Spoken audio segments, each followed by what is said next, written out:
Sing out, the Lord is near. Build him a temple here. A palace of praise, a throne of thanksgiving, made for the King. Olá, amigo internauta, que a graça e a paz do Senhor Jesus Cristo esteja com todos nós a partir desse momento. E nós hoje estaremos trazendo mais uma vez uma palavra profética para a tua vida, para o início desta semana. E o texto que Deus nos dirigiu, onde o Senhor tem nos dado a inspiração, se encontra no livro de Êxodo, no capítulo 3, a partir do versículo 1, quando nos diz as Escrituras: E apacentava Moisés o rebanho de Jetro, o seu sogro, sacerdote em Midian, e levou o rebanho atrás do deserto, e veio ao monte de Deus, a Horebe.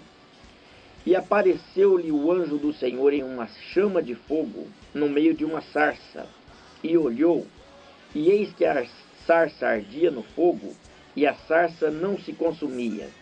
E Moisés disse: Agora me virarei para lá, e verei esta grande maravilha, porque a sarça não se queima. Até aqui está bom. A palavra Êxodo, ela quer dizer basicamente saída. E era exatamente assim que Moisés se encontrava neste momento de sua história, de sua vida.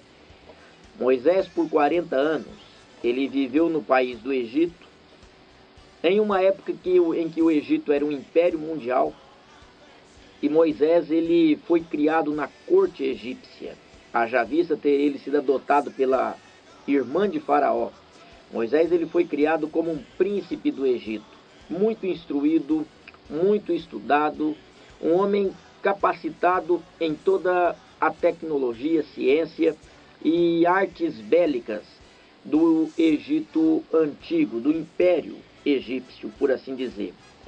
Mas um dia Moisés descobre a sua verdadeira origem, a sua origem hebreia. Ele era um hebreu.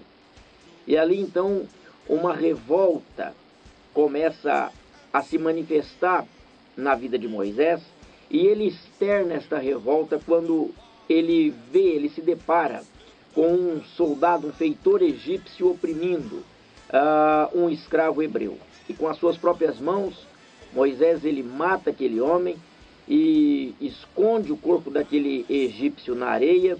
E no outro dia a escritura diz que ele se encontra com dois hebreus agora brigando entre si, e quando ele vai apartar a briga daqueles dois homens, um deles acaba acusando Moisés, dizendo a ele que, porventura, ele também os mataria e esconderia os seus corpos na areia, como fora feito com o egípcio.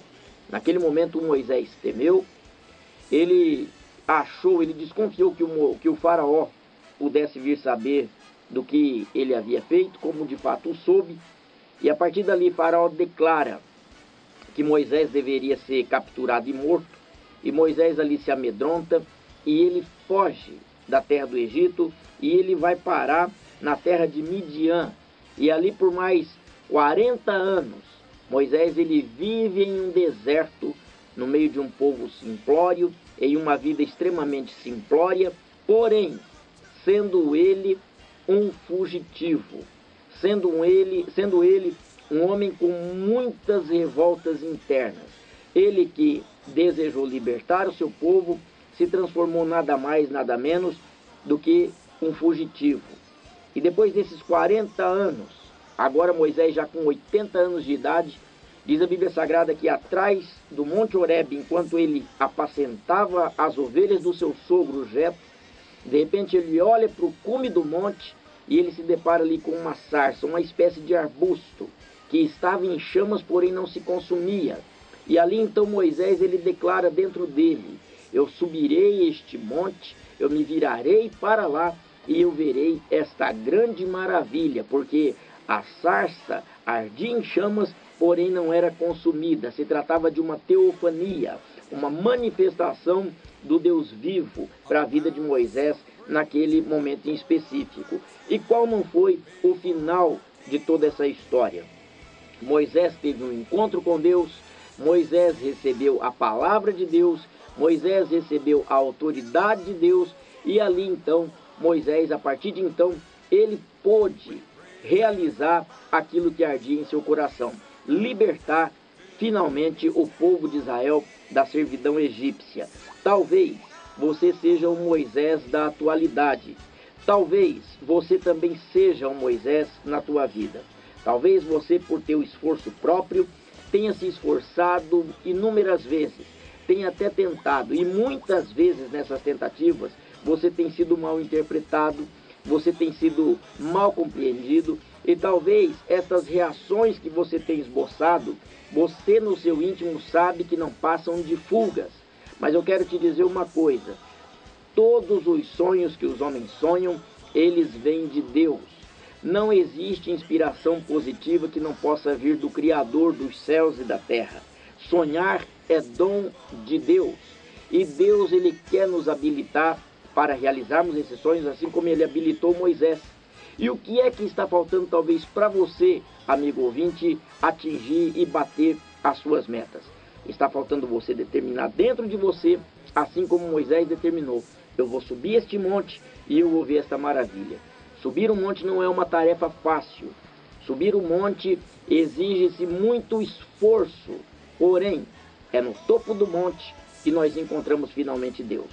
Eu profetizo na tua vida que você essa semana vai subir o monte, você vai olhar para cima, você vai ver essa chama que é a luz de Deus, e você vai se decidir. Você vai se desprender disso que tem te travado. Como está escrito ainda em Isaías capítulo 60, versículo 1.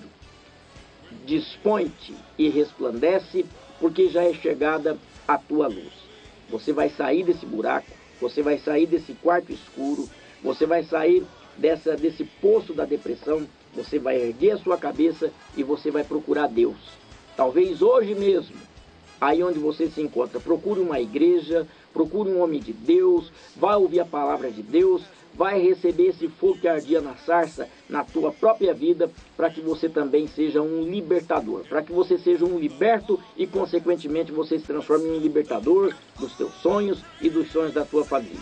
Que Deus te abençoe, que o Espírito Santo te ilumine e que você possa ter uma semana repleta de muitas maravilhas da parte de Deus, e sendo assim, que você venha novamente sujeitar a terra, dominar sobre ela e prosperar, porque essa é a vontade do Pai Celestial. Uma ótima semana para você, que Deus te abençoe e até a semana que vem, em nome de Jesus, se assim o Senhor nos permitir. Amém e tchau.